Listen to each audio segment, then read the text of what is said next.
Mengapa kita harus berkaca dengan kejadian di Venezuela? Banyak komen-komen yang mengatakan ketidaksetujuan atas tindakan yang diambil oleh Amerika. Mengapa tidak setuju? Ya, katanya melanggar untuk hukum internasional.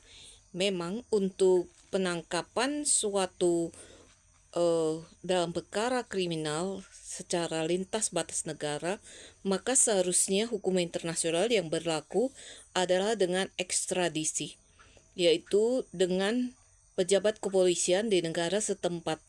Namun yang terjadi adalah pasukan tim dari Amerika sendiri yang datang untuk menangkap Presiden Venezuela. Bagaimana bisa pesawat itu mendarat dan mengambil atau tim itu sampai datang masuk ke wilayah suatu negara yang berdaulat? Nah, itu kan menjadi pertanyaan. Apakah mereka mematikan sinyal-sinyal semua radar sehingga mereka dengan leluasa masuk? Lalu, kenapa juga nggak ada yang melawan pada saat itu, gitu kan? Nah, itu kalau ada komen dari netizen yang mengatakan, kemana ini PBB? Nah, kalau gitu, mari kita bertanya, emang perang yang lain kemana PBB? Rusia, Ukraina sekian lama, kan kita nggak bisa salahkan juga PBB-nya. Itu perang itu antar negara, ya kan? Nah, ini memang tidak disebut perang seperti mereka, antar negara Rusia dan Ukraina. Hanya penculikan presidennya. Bukan perang terbuka kan? Bukan. Bukan juga untuk menguasai tanahnya. Bukan. Bukan untuk menguasai domisilinya. Bukan. Nah, kalau kita melihat di sini, disuruh untuk PBB bertindak di sini, itu kan ada pro dan kontra juga. Untuk negara-negara yang di Eropa juga ada yang mendukung. Bahkan ada yang secara diam-diam, terang-terangan ada yang mendukung gitu. Jadi tidak sepenuhnya kan itu ada negara yang mengatakan itu tindakan yang baik untuk stabilitas keamanan. Dasarnya memang hukum internasional itu ya harus pakai ekstradisi gitu kan. Nggak boleh masuk-masuk ke suatu wilayah negara yang berdaulat, yang merdeka sepenuhnya. Nggak boleh masuk-masuk seperti itu. Ya kita pun nggak setuju kalau negara kita dimasukin seperti itu. Tetapi bagi Amerika, mereka mempunyai dasar apa? Hutang luar negeri yang ada. Ya, harusnya jatuh tempo. Memang katanya apa? Perundingan aja gitu. Pakai perundingan karena itu kan bukan soal kriminal, tetapi Amerika mempunyai alasan lainnya yaitu soal kriminal. Itu Presiden Maduro dan istrinya si Flores. Nah, itu mereka katanya menjual narkoba, menjadi narkobator gitu ya, menjual narkoba secara ilegal gitu ke Amerika. Nah, kalau sudah seperti itu kan kriminal bagi negara mereka, diadilinya di New York. Ya memang itu melangkahi masuk ke negara orang, tetapi apa latar belakangnya? Ada juga komentar yang bilang, oh itu Amerika rakus karena mau menguasai untuk minyaknya. Sekarang kita bandingkan, mana yang lebih rakus karena mereka mempunyai utang yang harus dibayar dan itu harus diambil. Nah, bandingkan ada satu negara yang hutang untuk pembangunan di negaranya, lalu mereka mengambil apa? Pulau.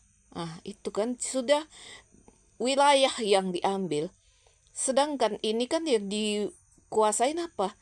Ya itu tadi untuk sumur minyak itu. Tetapi secara mereka pun menguasainya, mereka masih tanda tanya. Karena infrastruktur dari minyak itu juga udah tua. Nanti kalau untuk memperbaharuinya berapa lagi dana, utangnya berapa, dananya berapa, maka mereka melakukan tindakan seperti itu, penculikan.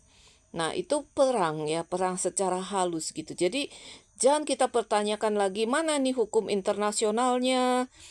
Ya udah dilanggar memang karena itu udah perang itu, bukan lagi ekstradisi yang masuk di sana. Nah, kita nggak bisa bertanya seperti itu. Cuma kita harus berpikir ya, itu Venezuela adalah negara yang kaya, sangat kaya minyaknya ya. Jadi top dunia untuk minyaknya. Bagaimana menjadi negara miskin? Sudah sekian tahun ya dipergunjingkan negara kaya, kaya minyak, tapi bisa menjadi miskin. Lalu uangnya itu seperti tidak ada nilainya. Kue menjadi sangat mahal. Lalu nilai uangnya jatuh ratusan-ratusan persen. Inflasinya gila-gilaan. Pemimpinnya otoriter. Nah, siapa yang mau dipimpin seperti itu? Maka sebagian rakyat dari mereka pun bersorak-sorak. Ada yang bilang komentar dari netizen, itu settingan itu yang bersorak-sorak seperti itu.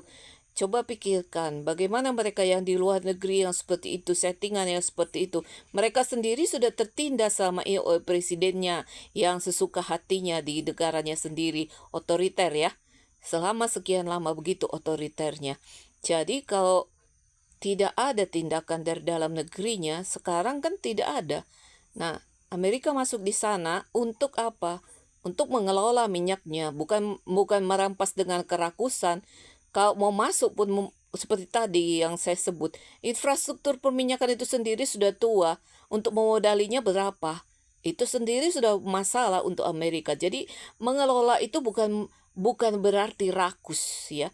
Kita harus melihat dari setiap segi. Jadi kita nggak bisa sekedar ini modus sekedar mau menguasai ngambil minyaknya. Masih banyak yang lainnya yang lebih kejam lagi, yaitu menguasai daerah nasional suatu negara yang lain. Jadi ini kan dipikirkan juga untuk kesejahteraan dari negeri Venezuela itu sudah disebutkan ya. Disebutkan bahwa mereka akan dikembalikan kesejahteraannya. Jadi siapa yang menjajah? Ini menjajah atau gimana? Atau berbaik hati atau gimana? Atau paduan? Kita harus berpikir dari segala sudut. Jangan sekedar, ini melanggar hukum internasional. Lihat dari sudut yang lain, karena para negara-negara di Eropa sana itu mendukungnya juga gitu. Jadi kita harus melihat juga ya kenapa mereka mendukung, ada apa dengan mereka. Itu kita kepentingannya juga apa di situ. Kita seharusnya ngaca. Bagaimana dengan kita gitu ya, sibuk komen, tapi kita juga ada hubungannya untuk ngaca gitu kan. Oke.